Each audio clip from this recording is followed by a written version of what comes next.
Здравствуйте, уважаемые зрители! Сегодня мы приготовим очень вкусное лакомство зефир из постных продуктов. Рецепт очень простой, не требует сложных навыков и приспособлений. Доступны все составляющие, поэтому под силу любой домохозяйки. Понадобится 3 яблока, 200 грамм нута, горох нут, 400 грамм сахара и 10 грамм агар-агар. Это что-то вроде желатина. Не пытайтесь заменить желатином, потому что с желатином немножко другой рецепт получится. Чуточку лимонной кислоты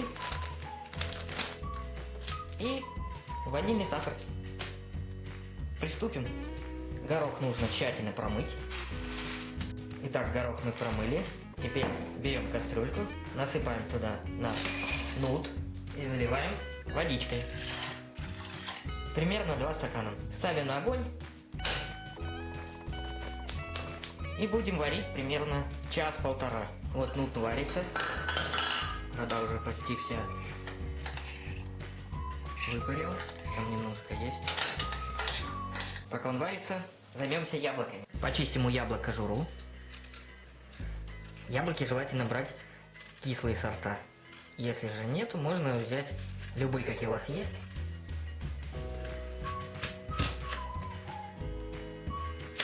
Вырезаем середину и режем на кусочки, чтобы они быстрее проварились, чтобы быстрее получить пюре. Если у вас есть блендер, можете кожуру не счищать, сварить вместе с кожурой, а потом в блендере все это перемолоть. Тем более, если у вас яблоки не покупные, а свои.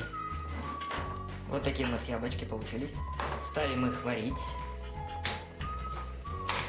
Потихоньку будем их уваривать в яблочное пюре. В самом начале, чтобы яблочки не подгорели, можно чуть-чуть на дно капнуть обычной водички. Только не увлекайтесь.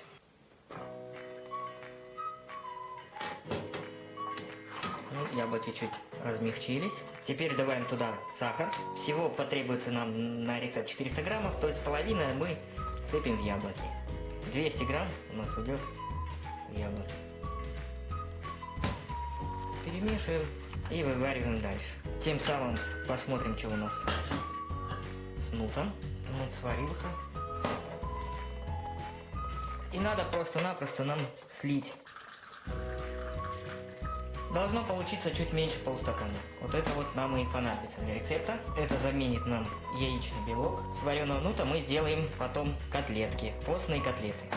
Рецепт постных котлеток вы можете после этого видео нажать на картинку постные котлеты и посмотреть этот рецепт. Яблочное пюре уже почти готово. Теперь в самом конце добавляем чуток лимонной кислоты. Примерно вот столько. Перемешиваем и выключаем.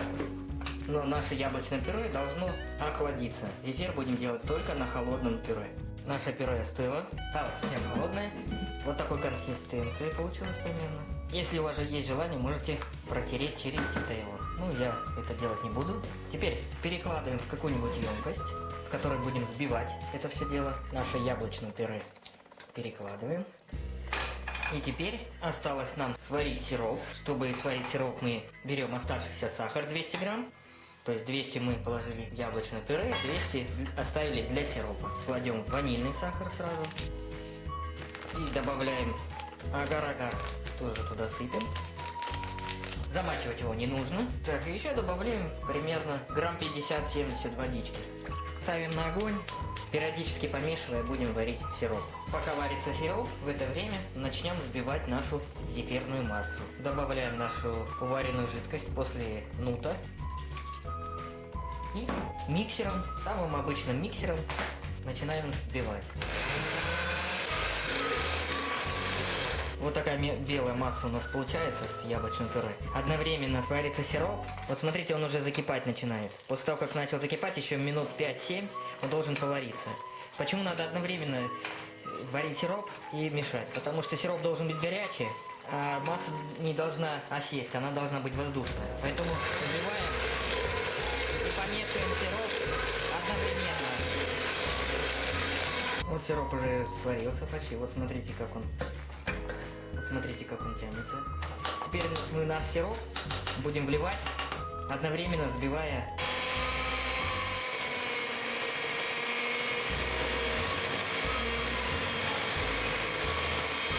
Вот такая зефирная масса у нас получилась. Сейчас будем отсаживать.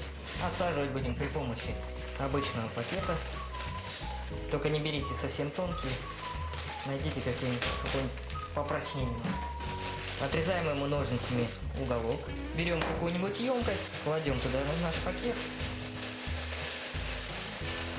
И кладем туда зефирную массу.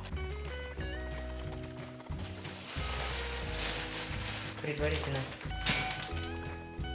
подготовили противень, постелили пергаментную бумагу. Начнем отсаживать.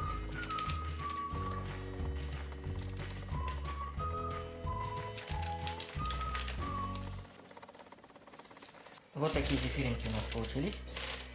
Теперь оставляем застывать их на несколько часов. Прошло у нас 3 часа. Зефир у нас застыл немножко. Вот такой вот у нас получился зефирчик. Сейчас посыпем его сахарной пудрой. И слепим по 2 половинки друг с другом.